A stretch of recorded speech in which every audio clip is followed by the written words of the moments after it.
Well, this is a good development, ano? Dahil itong si Senator Rodante Marcoleta ay I move that we elect Senator Rodante Marcoleta as chairperson of the Committee on Accountability of Public Officers and Investigations. So move, Mr. President.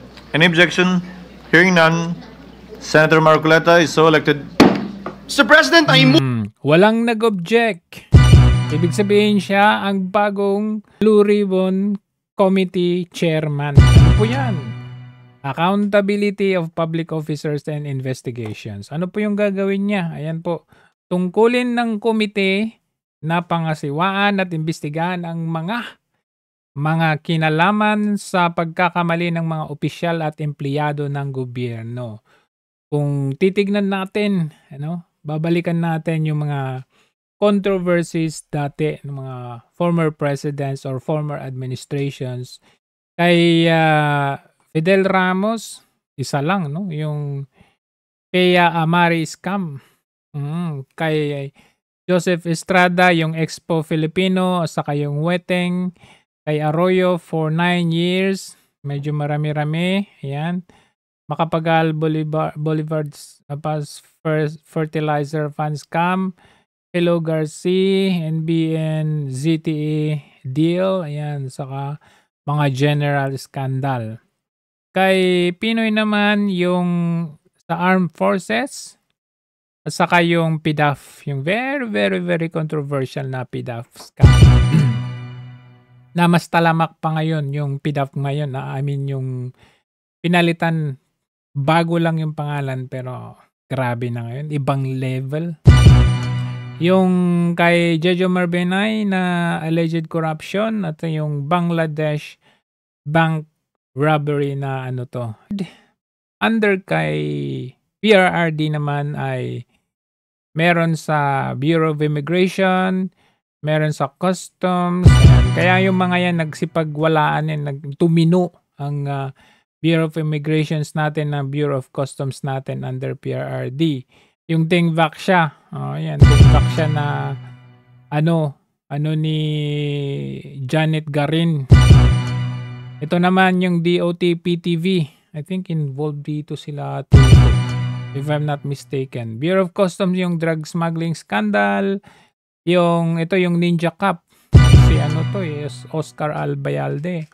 Tapos yung GCTA ng Bucor. If I'm not mistaken, si Faildon. Ayan, si Faildon, di ba, natanggal. Yung PhilHealth. Ayan, PhilHealth ni Risa Ontiveros. At saka yung Pharmaly na ini-involve dito, si PRRD. At nakasuhan nga itong si Duque, di ba? Pero dinismiss din naman 9 months ago ng ombudsman. So under kay Marcos Jr. naman yung sugar crisis, pero parang wala naman nangyari. Walang silbi. Yung outdated laptop, tingnan nyo, ito inaano nila kay VP Sara ito. Ayan. COVID, wastage COVID vaccine, sayang naman yan. Drug war, ewan ko kung bakit na yung drug war na yan. Ngayon, kung magiging Blue Ribbon Committee Chairman siya talaga, ito yung mga posibilidad na iimbestigahan ni Senator Rodante Marcoleta. Nakapila na, marami. Gold reserve na 129 billion. Saan napunta yan? PhilHealth na zinero niya. Tapos, ayan kinuha nila yung pondo ng PhilHealth. Tapos zinero yung subsidy. Yung Maharlika Funds, saan napunta? Anong nangyari? Wala. GSIS, SSS, Land Bank, PDIC na 117 billion. Saan napunta yung mga yan? Lumulobo yung mga utang natin pero ewan ko, ang dami mga pinagbebenta. Confidential funds niya, 4.5 billion. Dapat patas. Same na iniimbestigahan kay VP, dapat pati ito. Flood control na 500 billion. Hindi lang 500 billion.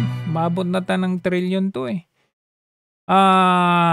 Loan for health system in rural areas, 28.7 billion. So, tumataginting na 1.3 trillion ang dapat imbestigahan kay Marcos Jr.